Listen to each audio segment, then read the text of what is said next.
Cabinet में अनेकों महत्वपूर्ण निर्णय किए गए हैं और उसमें से कुछ महत्वपूर्ण निर्णय शिक्षा विभाग से संबंधित भी हैं। एक तो जो बहुत सभी की चिंता का विषय भी है और आजकल चर्चा का विषय भी है कि लॉकडाउन के बाद से लेकर के हमारे स्कूल, कॉलेज, विश्वविद्यालय बंद चल रहे हैं और आखिरकार अब धीरे धीरे यदि अनलॉक हो रहा है तो अब इस दिशा में भी कुछ विचार करना चाहिए। तो उसी के अंतर्गत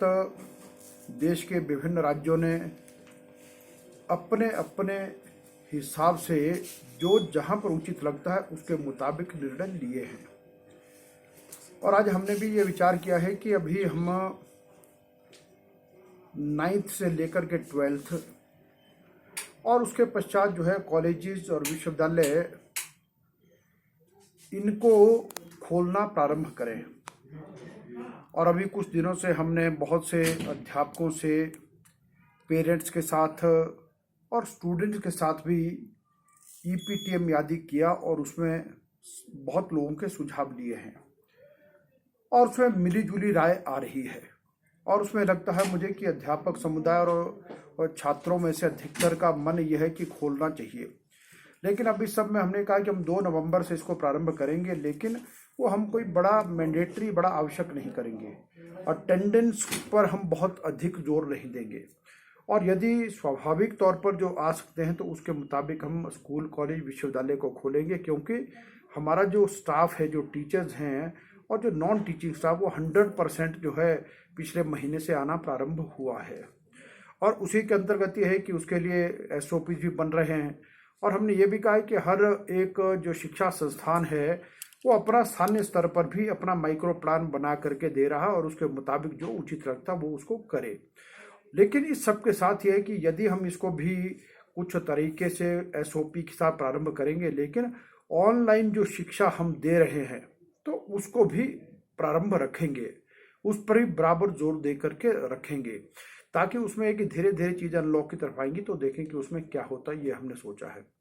और अगला विषय एक ये था कि भाई जो हमारे फर्स्ट ईयर और सेकंड ईयर के जो बच्चे हैं उनको क्या किया जाए। तो हमने ये कहा है कि जो UGC की जो गाइडलाइंस है, जिसके मुताबिक पूरे देश में निर्णय हुआ है कि हम इन बच्चों के पेपर नहीं करवाएंगे, इनको हम प्रमोट करेंगे, तो ये हमने आज विचार किया है। सर, जिस तरह से वो स्कूल है कि उसमें प्रॉपर हर विद्यालय के लिए SOP हमने दिए हैं और उसके साथ ये भी हमने कहा है कि भाई उसके साथ साथ ये है कि अपने स्तर पर, स्थानीय स्तर पर भी पेरेंट्स के साथ बातचीत करके वहाँ का जो हमारे जो टीचर्स हैं और स्टूडेंट्स हैं वो सब मिलके वहाँ का भी माइक्रो प्लान बन रहा है और इसलिए जिस भी तरह की सावधानी चाहिए कि वहाँ पर सैनिटाइजर चाहिए, सैनिटाइजेशन की प्रॉपर व्यवस्था चाहिए, वहाँ पर स्वच्छता का और अधिक क्या ध्यान रखा जा सकता है और सोशल डिस्टेंसिंग को कैसे मेंटेन कर सकते हैं और इस तरह के हम कोई ऐसे कार्यक्रम ना करें जिसके कारण से लगता है कि कोई बहुत ज़्यादा कॉन्टैक्ट का काम होता है। तो ऐसा हर बात पर जो उसमें ध्यान रखेंगे और उसके जो जो व्यवस्थाएं करनी है वो हमने स्कूलों को आदेश दिए हैं, वो हम कर रहे हैं। इसमें सर नर्सिंग वाले जो हैं वो देखिए, अब वो तो स्वास्थ्य विभाग का प्रश्न है, मुझे लगता है कि वो माननीय स्वास्थ्य मंत्री जी से आप चर्चा करें, लेकिन जो शिक्षा विभाग के संबंध में तो मैं आपके। और दूसरा भी हमने एक और भी आज निर्णय लिया है कि जो SMC का जो मामला था अब वो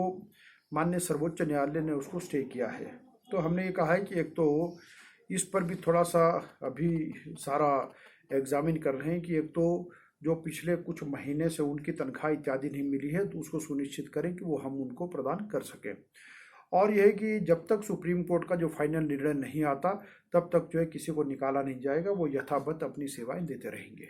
एक सर, जिस तरह से ग्रामीण क्षेत्र